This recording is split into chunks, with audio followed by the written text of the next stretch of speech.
ഹരേ കൃഷ്ണ. എല്ലാവരും സുഖമായിരിക്കുന്നു എന്ന് വിചാരിക്കുന്നു. ഇന്ന് നമുക്ക് വൈശാഖ മാസത്തെ പറ്റി മനസ്സിലാക്കാം.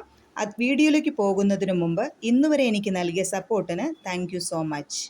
വൈശാഖ മാസം ഏപ്രിൽ 18 മുതൽ മെയ് 16 വരെയാണ്. നന്മയുടെയും അഭിവൃദ്ധിയുടെയും മാസമാണ് വൈശാഖ മാസം. മാധവന് പ്രിയപ്പെട്ട മാസമായതിനാൽ മാധവ മാസമെന്നും അറിയപ്പെടുന്നു. ദാനധർമ്മങ്ങൾക്ക് പ്രധാനപ്പെട്ട കാലമാണ് വൈശാഖ മാസം.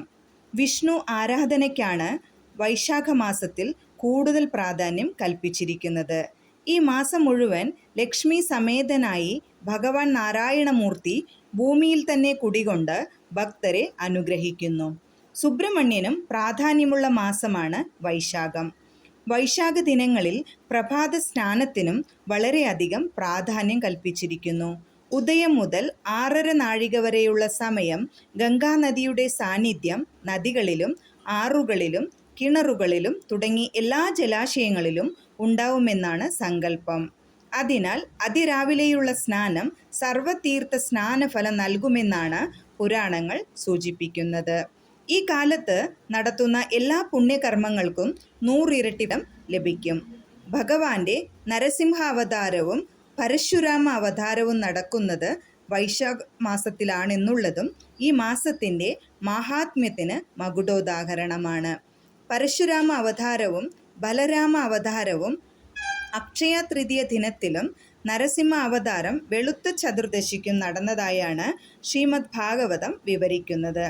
ബലരാമ ജയന്തിയായ അക്ഷയ തൃതീയ ദിവസം പാനകം നിവേദിച്ച് ദാനം ചെയ്യുക. ഭാഗവത പാരായണം മാധവമാസക്കാലത്ത് അഭീഷ്ടസിദ്ധി നൽകും. വിഷ്ണു അഷ്ടോത്തര നാമാവലി ജപിക്കുന്നതും സൽഫലം നൽകും. വൈശാഖ മാസം മുഴുവൻ വ്രതമെടുത്ത് ഭഗവാനെ ധ്യാനിക്കുന്നത് ഉത്തമമാണ്. വൈശാഖത്തിലെ വെളുത്ത ദ്വാദശി, പൗർണമി എന്നിവയ്ക്ക് വ്രതം എടുക്കുന്നതും തുല്യമായ ഫലം ലഭിക്കുമെന്നാണ് വിശ്വാസം. മത്സ്യമാംസാഹാരാദികൾ വർജിക്കേണ്ട കാലമാണിത്. വൈശാഖ മാസം മുഴുവൻ കലിസന്ധര മന്ത്രം ജപിക്കുന്നത് വളരെ ശ്രേഷ്ഠമാണ്. ഹരേ കൃഷ്ണ കൃഷ്ണ കൃഷ്ണ ഹരേ ഹരേ, ഹരേ രാമ രാമ രാമ ഹരേ ഹരേ. ഈ മന്ത്രം 108 തവണ ജപിക്കുന്നത് ശ്രേഷ്ഠമാണ്. നിങ്ങൾ ആദ്യമായിട്ടാണ് ഈ വീഡിയോ കാണുന്നത് എങ്കിൽ ലൈക്ക് ചെയ്യാനും ഷെയർ ചെയ്യാനും മറക്കരുത്. Thank you so much.